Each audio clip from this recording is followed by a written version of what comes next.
नमस्ते साथीहरू। आजको भिडियो चाहिँ ब्रोड पिकमा गएको दुर्घटना एभुलेन्ससँग रिलेटेड छ। यो चाहिँ म कम्प्लिट रेस्क्यु भइसकोस् अनि त्यसपछि बनाउँछु भनेर पनि विचार गरिरहेको थिएँ। अस्ति हिजोबाट रेस्क्युहरूको पनि कामहरू बन्द भयो। त्यही भएर अब आजसम्म जति पनि इन्फर्मेसन पाएँ मैले त्यो सब राख्ने प्रयास गरेको छु है यो भिडियोमा। कम्प्लिटली हेर्नु होला। पहिले त ब्रोड पिकमा कहिले एभुलेन्स गयो भनेर हेरौँ है। ब्रोड पिकमा जुलाई 30, 2026मा एउटा ठुलो एभुलेन्स गयो, जसले गर्दा एभुलेन्स हिम पहिरो गयो, जसले गर्दा 10जना अब्बल पर्वतारोहीहरू हराउनु भयो। यो 10जना मध्ये हालको दिनसम्म 7जनाको चाहिँ बडी सब फेला परिसक्यो र 3जनाको सब फेला परेको छैन। 3जनामा एकजनाको सब चाहिँ अलिकति माथि भएको हुनाले निकाल्न गाह्रो भयो भनेर कुरा आयो। उहाँ चाहिँ नेपाली, त्यो सबै डिटेल म तल भन्छु नेपालको। अनि त्यसपछि एकजना पाकिस्तानको चाहिँ फेलै परेन होइन, उहाँको बारेमा केही पनि थाहा भएको छैन। र एकजना चाहिँ अमेरिकाको चाहिँ खुट्टा मात्र भेट्यो, त्यो पनि डिएनए परीक्षण गरेर उहाँको हो भनेर थाहा भएको। त्यही भएर टोटल चाहिँ 10जनामा 7जनाको सब चाहिँ निकालिसकेको छ अहिलेसम्म, र उद्धारको कार्यक्रम चाहिँ अब नगर्ने भनेर भन्नुभएको छ। ल घटनाको पृष्ठभूमि हेरौँ। घटना ब्रोड पिकमा भयो। ब्रोड पिकको हाइट 8047 मिटर, कुनै कुनै ठाउँमा 8051 मिटर पनि लेखिएको छ, तर आधिकारिक हाइट चाहिँ 8047 मिटर हो। ब्रोड पिक 12औं अग्लो हिमालयन वर्ल्डको। यो कहाँ पर्छ भने यो पाकिस्तानको काराकोरम रेन्जमा पर्छ। यो एरियालाई चाहिँ गिलगिट बेल्टिस्टाइन भनिन्छ एरियालाई चाहिँ होइन। ब्रोड पिकमा पहिलो सफल आरोहण 9 जुन 1957मा अस्ट्रेलियाका 4जना सदस्यहरूले गर्नुभएको थियो। यो 4जनाको नाम हर्मन ब्लू, मार्कस मुक, त्यसपछि गइसकेपछि फिज विन्टर स्टेली, अनि त्यसपछि कल्ट डिएम बर्ग गरेर 4जनाले 1957 जुन 9मा ब्रोड पिकको पहिलो आरोहण सकाउनु भयो। यो घटनाभन्दा 1 हप्ता अगाडिदेखि नै भारी हिम पहिरो सुरु भइसकेको थियो, जसमध्ये धेरै टिमहरू बेस क्याम्पबाट फर्किसकेका थिइन्। जस्तै केलिन र ओभरटन भन्ने एउटा टिम थियो जुन चाहिँ जुलाई 25मा नै फर्किसकेको रहेछ। अब घटनाको दिन के भयो भनेर हेरौँ। घटना जुलाई 30मा भएको थियो। बिहान करिब 9 बजे क्याम्प 2 देखि क्याम्प 3को बिचमा मुख्य पश्चिम फेसिङमा अराउन्ड 6600 मिटरको उचाइमा यो घटना गयो। हिम पहिरोले 10जना पर्वतारोहीको टिमलाई पहाडको मुख्य गुली भनेको चाहिँ साँगुरो ठाउँ, पहाडको साँगुरो ठाउँलाई चाहिँ गुली भन्छ, हुँदै झन्डै 1 माइल तल बगायो। ट्र्याकिङ डाटा अनुसार बिहान 30 बजेतिर आरोहण रोकेर धेरै 100 मिटर तल खसेका थिए। रिपोर्टको अनुसार हिम पहिरोले टिमलाई 2 पटक हान्यो। अब यो हिम पहिरो जुलाई 30 बिहान गए तापनि आधिकारिक खबर हिम पहिरोले 10जना घायल हुनुभएको छ भनेर आधिकारिक खबर चाहिँ ठ्याक्कै यसको 12 घन्टापछि बल्ल पुगेको थियो कि है। इनफ्याक्ट हजुरहरूलाई याद छ भने जुलाई 31देखि मात्र हामीले न्युजहरू सुन्न थालेको थियौँ कि ब्रोड पिकमा एभुलेन्स गयो, हाम्रो निम्स पूर्जाजी हराउनु भएको छ भनेर बल्ल 31 गतेबाट बल्ल सुनिएको थियो होइन। अब टिममा कतिजना को कहाँ भनेर हेरौँ। टिम 10जनाको टिम थियो। यो चाहिँ एउटा बहुराष्ट्रिय टिम थियो।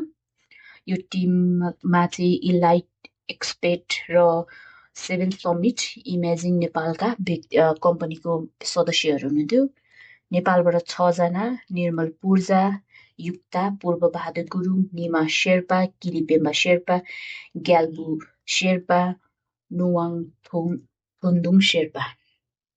पाकिस्तानको 1जना सोहेल साखी, चीनको 1जना बाङचोङ, ओमानको 1जना नादिरा अल हार्थी, अमेरिकाको 1जना म्यालोरी गाइस, उहाँहरू नै हो यो यसमा हराउनु भएको। उहाँ तपाईँहरूले थुप्रै ठाउँमा देखिसक्नु भयो होला यो पिक्चरहरू पनि।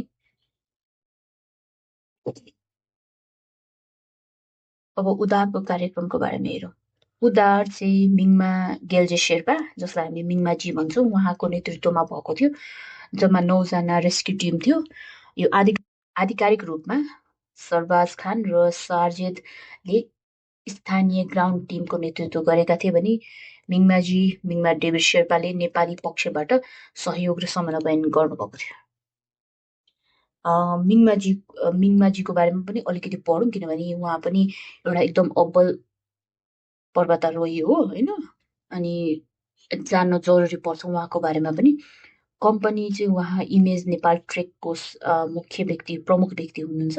उहाँ आफैमा विश्व प्रसिद्ध पर्वतारोही भएको हुनाले यसको नेतृत्वको लागि उहाँलाई चयन गरियो। जनवरी 2021मा केटुको पहिलो जाडोयामको आरोहणमा 10 सदस्यीय नेपाली टोलीमध्ये उहाँ पनि एकजना हुनुहुन्थ्यो। र यो 10 टोलीमध्ये यो हिम पहिरोमा बित्नु भएको निर्मल पूजा र किलिपेम्बा शेर्पा पनि अरू 2टा व्यक्ति हुनुहुन्थ्यो। केटुको आरोहणमा हुनुहुन्थ्यो, त्यहाँबाट डाइरेक्ट ब्रोडपिकमा उद्धारको लागि आउनुभयो। सहयोगी नेतृत्वहरूको बारेमा पनि अलिकति अझ पढौँ। सर्वेज खान चाहिँ पाकिस्तानको दिग्गज पर्वतारोही हुन्। उहाँले ग्राउन्ड उद्धार टिमको सहयोग गर्नुभएको थियो। त्यस्तै मिङमा डेभिड शेर्पा, उहाँ चाहिँ निम्सदाईको व्यापारिक साझेदार, नेपालका संसद पनि हुनु। उहाँ 3 सदस्य टिम लिएर पाकिस्तान पुग्नुभएको थियो। Major general Irfan Arshad Khan, Alpine club of पाकिस्तानका अध्यक्ष, सम्पूर्ण समन्वयन आधिकारिक अपडेटहरूको नेतृत्व उहाँले गर्नुभएको थियो। In fact Alpine club of Pakistan एकदम एक्टिभ थियो। एक्टिभली नै उहाँहरूले सबै इन्फर्मेसनहरू दिइरहनु भएको थियो बाहिर। त्यसपछि सजाद हुसेन चाहिँ गिलगिट बेल्टिस्टाइन पर्यटन विभागका उपनिर्देशक हो। उहाँले चाहिँ प्रशासनिक समन्वयन गर्नुभयो। अब यो कसको सञ्चालनमा भयो भने पाकिस्तानी सेनाको हेलिकप्टरको सञ्चालनमा यो उद्धार कार्यक्रम भयो। ग्राउन्ड रिकभरी टिममा चाहिँ नेपाली र पाकिस्तानका उच्च आरोहीहरू मिलेर सब झिक्ने कामहरू भयो। यो वेदरले राम्रो सपोर्ट नगरेको हुनाले चाहिँ मिङमाजीले नै अन्तिम निर्णय लिनुभएको थियो ग्राउन्डबाटै उद्धार गर्ने भनेर होइन। अनि फेरि पाकिस्तानमा त्यस्तो यो लङ लाइन हेलिकप्टर त्यति धेरै विकसित पनि भइसकेको रहेछ नेपाल जस्तो। नेपालमा चाहिँ निकै विकसित छ। अनि यसले गर्दा पनि यो सबहरू निकाल्न थप जटिल भयो कि। लङ लाइन हेलिकप्टर भनेको चाहिँ तपाईँको कस्तो हुन्छ भने त्यो हेलिकप्टरबाट डोरी झारिन्छ र त्यो डोरीमा चाहिँ मान्छे सामान को अरू सामग्रीहरू ओसार प्रसार गरेर उद्धारको काम गरिन्छ कि। नेपालमा चाहिँ यो निकै डेभलप छ।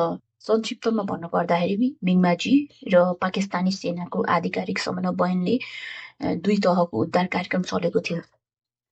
अब घटनाको मितिहरू कुन दिन के भयो भनेर हेरौँ है। जुलाई 30 बिहिबार बिहान करिब 9 बजे स्थानीय समयको क्याम्प 2 देखि क्याम्प 3 बिचमा 6,600 मिटरको उचाइमा एउटा ठुलो हिम पहिरो गयो। निम्सदाईको ट्र्याकर बिहान 9:38 मा 6,659 मिटरको उचाइमा रेकर्ड भएको थियो भने त्यसपछि 10:18 त्यो ट्र्याकरले 5,891 मिटरमा ट्र्याक भएको देखियो। त्यति तल झर्नु भएको रहेछ उहाँ। अनि यो त्यसपछि सम्पर्क सम्पूर्ण टुट्यो। तर आधिकारिक सूचना चाहिँ साँझ मात्र पुग्यो। अघि मैले भने जस्तो 12 घण्टापछि बल्ल सबैलाई थाहा भयो है। अनि जुलाई 31मा शुक्रबार जुलाई 31 गते काराकोरम एक्सपेन्डिचरले हिम पहिरोको फेदबाट सबहरू फेला पार्न थाल्यो। दिनभरिमा नादिरा अल्हार्थी, युक्ता गुरुङ र मेलोरी गाइसको सब पहिचान भइसकेको थियो। मेलोरी गाइसको केसमा चाहिँ उहाँको खुट्टा मात्र भेटिएको हो। डिएनए परीक्षणबाट मेलोरी नै हो भन्ने कुरा फिक्स भएको हो। हालसम्म पनि उहाँको शरीर चाहिँ भेटिएको छैन। त्यही दिन ड्रोनले थप 7वटा पहिचान नभएको सबहरू फेला पर्यो।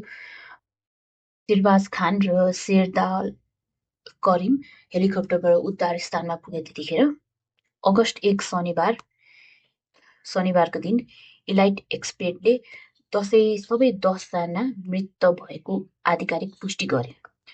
त्यही दिन गेलु शेर्पाको सब 5,000 मिटर भन्दा माथि भेटियो र तल झारियो।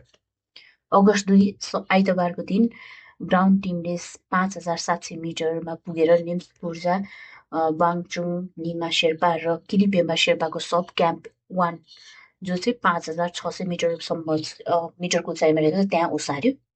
एक शव धेरै अग्लो जोखिमपूर्ण ठाउँमा देखियो, उद्धार गर्न असम्भव भनिएको छ। अगस्त 4मा मङ्गलबार काठमाडौँमा मृतकहरूको सम्झनामा मौन बत्ती जुलुस श्रद्धाञ्जली कार्यक्रम आयोजना भयो। अगस्त 5 बुधबार एपी लगायतका मिडियाहरूले कुल 7 शव स्कादोलको सैनिक अस्पताल ल्याउने क्रम रहेको छ भनेर भनिएको थियो। एसीपीले ब्रोडपिकको सबैभन्दा प्राविधिक रूपमा जटिल उद्धार भनेर यो उद्धारलाई भनेको थियो। त्यसपछि अगस्त 3मा कुल 7 शव उद्धार भयो, जसमा 3 बाँकी छ। न्वाङथुङ शेर्पा भेटियो तर पहुँच योग्य छैन उहाँको शरीर। त्यसपछि सोहिल साखी अझै भेटिएका छैनन् र मेलोरी गाइस केवल खुट्टा मात्र भेटियो, पुरा शरीर भेटिएको छैन। सोहेलको परिवारले चाहिँ अनुरोध गर्नुभयो कि उहाँको तस्बिरहरू सार्वजनिक नगरिदिनु भनेर। त्यही भएर पाकिस्तानको मिडियामा त्यति धेरै सार्वजनिक गर्नुभएको छैन। त्यसपछि बिहिबार पूर्णबहादुर गुरुङ युक्ताजीको शरीर कतार एयरवे मार्फत पाकिस्तानबाट काठमाडौँ ल्याइयो। त्रिभुवन विमानस्थलमा सयौं परिवार, आफन्तजन र पर्वतारोहीहरू भेला भए उहाँलाई अन्तिम श्रद्धाञ्जली दिन। अनि सब नक्साल स्थित नेपाल माउन्टेनियरिङ एसोसिएसनको सचिवालयमा अन्तिम दर्शनको लागि राखिएको थियो। शुक्रबार बिहान 9 बजे उहाँको स्वयम्भूमा अन्त्येष्टि भयो। अब संक्षिप्तमा भन्नुपर्दाखेरि घटनाको मिति जुलाई 30, 2026, मृत्यु हुने 10 जना, सबै पुष्टि। 7 शव फेला परेको, 3 को उद्धार रोकिएको। अब अलिकति इन्डिभिजुअल व्यक्तिहरूको बारेमा पनि पढौँ है हामी। सबैभन्दा अगाडि निर्मल पूर्जाको जन्म नेपालमा भयो। बेलायती सेनामा उहाँले 16 वर्ष काम गर्नुभयो। बेलायती सेनामा हुँदाखेरि उहाँ स्पेसल बुट सर्भिसको मेम्बर पनि हुनुभयो। यसमा चाहिँ पहिलो गोर्खाली सेनामा पहिलो नेपाली व्यक्ति पनि हुनुहुन्छ उहाँ। 2012मा एभरेस्ट बेस क्याम्पमा यात्रा गरेपछि पर्वतारोहणप्रति उहाँको रुचि जागेको हो। उहाँको प्रमुख रेकर्डमा चाहिँ एभरेस्ट र लोत्से 2017मा उहाँले 10 घण्टा 15 मिनटमा दुवै आरोहण गरेर नयाँ रेकर्ड बनाउनु भयो। दोस्रो प्रोजेक्ट पोसिबल 2019मा यो सबैभन्दा ठुलो उहाँको उपाधि। 14वटा हिमाल, 8,000+ मिटरका हिमालहरू उहाँले 6 महिना 6 दिनमा पुरा गर्नुभयो। उहाँभन्दा अगाडि यो रेकर्ड किम चाङ होको कोरियाका 2013मा 7 वर्ष 10 महिना 3 दिन लाएर पुरा गरेको रेकर्ड छ। यो अभियानको क्रममा उहाँले 6वटा विश्व कीर्तिमान पनि पाउनुभयो। अप्रिल 2019मा अन्नपूर्णबाट सुरु गरी पहिलो चरणमा अन्नपूर्ण, धवलागिरी, कञ्चनजङ्घा, एभरेस्ट, लोत्से, मकालु 1 महिनामै पुरा गर्नुभयो। दोस्रो चरणमा नाङ्गा पर्वत डिसेम्बर 1, डिसेम्बर 2, K2 ब्रोडपिक 23 डेजमा पुरा गर्नुभयो र अन्तिम चरणमा चोयु, मनास्लु र सेतापाङमा 29 अक्टोबर 2019मा पुरा गरेर मिसन एचिभ भनेर यो अभियान पुरा गर्नुभयो। 14 शिखर दोस्रो पटक चढेको, त्यो पनि बिना पुरा अक्सिजन युज गरी। आलोचकहरूले चाहिँ अक्सिजन प्रयोग गरेको हुनाले सजिलो भयो भन्ने आरोप लागेपछि चाहिँ निम्स पूर्जाले 14वटा शिखर फेरि बिना अक्सिजन चढ्नुभयो। उहाँले मृत्युभन्दा अगाडिसम्म 57 चोटि 8,000+ मिटरका हिमालहरू आरोहण गरिसक्नु भएको थियो होइन। अनि उहाँ चाहिँ 14 हिमाल 3 चोटि चढेर 14वटा हिमाल 3 चोटि चढेर ह्याट्रिक क्याम्पेनमा पनि लाग्नु भएको थियो, जसको अन्तिम चरणमा पुगिसक्नु भएको थियो। मिडिया र उहाँको पहिचान। नेटफ्लिक्समा उहाँको एउटा documentary 14 peak nothing is impossible 2021मा रिलिज भयो, जसले उहाँलाई विश्वभर चिनाएको हो। 2020मा उहाँले आफ्नो आत्मकथा बियोन्ड पोसिबल लेख्नुभयो। निम्स दाई उपनामले विश्व र नेपालभरिको चिनिनुहुन्छ उहाँ। ल अर्को पनि हेरौँ, इम्पोर्टेन्ट छ यो पनि। निम्स दाईको यो रेकर्ड जुन उहाँले 189 डेज 6 मन्थ 6 डेजमा पुरा गर्नुभयो, यो चाहिँ नर्वेको पर्वतारोही क्रिस्टिन हरिलाले र नेपालको पर्वतारोही तेन्जिङ शेर्पाले 3 महिना 1 दिनमा पुरा गरेर उहाँको रेकर्ड ब्रेक गर्नुभएको छ। 2023 मा यो रेकर्ड भाँचिएको हो। तेन्जिङ शेर्पा चाहिँ हाल हुनुहुन्न, उहाँ पनि यस्तै हिम पहिरोमै गएर उहाँको मृत्यु भएको हो। यो 14 पिकको रेकर्डहरू अहिलेसम्म कसले बनाए भनेर हेर्नु पर्दाखेरि मेन नाममा जर्जी कुकुकजका पोल्यान्डका उहाँले 7 वर्ष 11 महिना 14 दिन लाएर 1987 मा यो रेकर्ड पुरा गर्नुभयो। त्यसपछि किम चाङ हो दक्षिण कोरियाका 7 वर्ष 10 महिना 6 दिन लाएर 2013 मा रेकर्ड गरियो। निर्मल पूर्जा नेपालको 6 महिना 6 दिन लाएर 2019 मा र क्रिस्टिन हरिला र तेन्जिङ शेर्पाले 3 महिना 1 दिन लाएर 2023 मा यो रेकर्ड पुरा गर्नुभएको छ। यहाँ ध्यान दिनुपर्ने कुरा चाहिँ के छ भने निम्सदाईको रेकर्ड चाहिँ अक्सिजन सहितको रेकर्ड मात्र भाँचिएको हो। अरू बिना पुरा अक्सिजन युज नगरेको रेकर्ड चाहिँ भाँचिएको छैन, अझ उहाँकै नाममा छ। अब 2 नम्बरमा हेरौँ पूर्ण बहादुर गुरुङ युक्ता। उहाँले एभरेस्ट 10 चोटि आरोहण गर्नुभएको र गुरुङ समुदायमा सबैभन्दा धेरै चोटि एभरेस्ट चढ्ने व्यक्ति। उहाँले पहिले 2011-22 वर्षको उमेरमा एभरेस्ट चढ्नुभयो। एभरेस्ट चढ्नुभयो 8000+ मिटर शिखरहरू उहाँले 28 पटक चढिसक्नु भएको थियो। 14 शिखर मध्ये 12वटा शिखर चढिसक्नु भएको थियो। केटु 2 चोटि चढ्नु भएको, 24 घण्टाभित्र केटु चढ्ने रेकर्ड पनि बनाउनु भएको थियो उहाँले। प्रमाणीकरणको हिसाबले उहाँले पर्वतारोहणको गाइडिङको PhD जस्ता भनिन्छ IFMG र UIAG को प्रमाणपत्र लिनुभएको थियो। यो लिन निकै वर्ष धेरै वर्ष लाग्छ। ब्रोड पिकमा उहाँ कसरी पुग्नुभयो? सुरुमा केटु चढ्ने योजनाले उहाँ जानुभएको थियो, तर उहाँको क्लाइन्टको हात भाँचियो र त्यसले गर्दा चाहिँ उहाँ आफ्नो अभियान स्थगित गरेर निम्सदाईको इलाइट एक्सपर्टको टिमसँग ब्रोड पिकको अभियानमा जानुभयो। अब तेस्रो नम्बरमा नादिरा अल हार्थीको बारेमा हेरौँ। उहाँ चाहिँ ओमानको पर्वतारोही। रेकर्ड उहाँ चाहिँ ओमानको पहिलो महिला र सम्पूर्ण ओमानमा दोस्रो ओमानी जसले एभरेस्ट 2019 मा चढेको है। उहाँले अरू पनि थुप्रै पहाडहरू चढ्नु भएको छ। केटु, मनास्लु, नाङ्गा पर्वत, आमा दबलम पनि चढिसक्नु भएको छ। उहाँलाई ओमानी आइस क्विनको नामले चिनिन्छ। 3 नम्बरमा किलिपेम्बा शेर्पा। किलिपेम्बा शेर्पा एभरेस्टमा 15 पटक आरोहण गरिसकेको व्यक्ति। उहाँले केटु 2 चोटि चढ्नुभयो।